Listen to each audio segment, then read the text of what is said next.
இன்னொரு இன்டர்வியூ பார்த்தவனையும் பார்த்தோன்னே எனக்கு செம்ம கடுப்பாயிடுச்சு. அதாவது என்ன சொல்றாங்கன்னா, ஆங்கர் வந்து கேட்குறாங்க, ஜிபி முத்து பத்தி நீங்க நான் வந்து என்ன சொல்றீங்க அப்படின்னு சொல்லிட்டு கேட்குறாங்க. அது சொல்றேன், அவர் லோ காஸ்ட்டுங்க, லோ காஸ்ட். ஜிபி முத்து அவர்களை பத்தி பேசலாம், அவர் பேசியிருக்காருல. ஏன்னா என் அப்படியே சொல்லுங்க. இல்லக்கண்ணா, அதுக்கு கூட அவங்க தகுதி இல்லாதவங்க, சீக்கிரமா பேசுறாங்க. லோகேஸ்ட் அவங்க போய் நான் அந்த மாதிரி சொல்றது கூட அசிங்கம் பண்ணிக்கிறேன். இவனுங்கெல்லாம் பத்தி நம்ம பேசுறோம்னா என்னோடது டோட்டலா ஸ்பாயில்.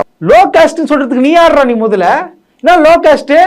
அதுவும் போயிட்டு அங்கேயே போய் சொல்றான், அந்த மைக்கு கைட்டு போயிட்டு சொல்றான், எங்க லோ காஸ்ட் பத்தில கூட பேசாதீங்க. இதே இவர் தான் என்ன பண்ணிருக்காருன்னா, கொஞ்ச நாள் முன்னாடி பார்த்தா ஜிபி முத்து போட்டோலாம் எடுத்திருக்காரு. அப்போ மனசுல என்ன இருக்கு? வன்மை தானே இருக்கு, ஃபுல்லா வன்மை தானே இருக்கு, மோசமான வன்மை இருக்கு. அவரை போயிட்டு இந்த மாதிரி அதாவது அவரை பத்தி நீ வந்து நான் நடிக்கிறது தெரியுமா, பேசுறது தெரியுமா வந்து கிண்டல் பண்ணிக்கலாம், அதெல்லாம் ஒன்றும் பிரச்சனை கிடையாது. பட் ஆனா நீ லோ காஸ்ட் சொல்ற அளவுக்கு நீ பண்றனா அப்போ உன்னுடைய மனசுல என்ன இருக்கு?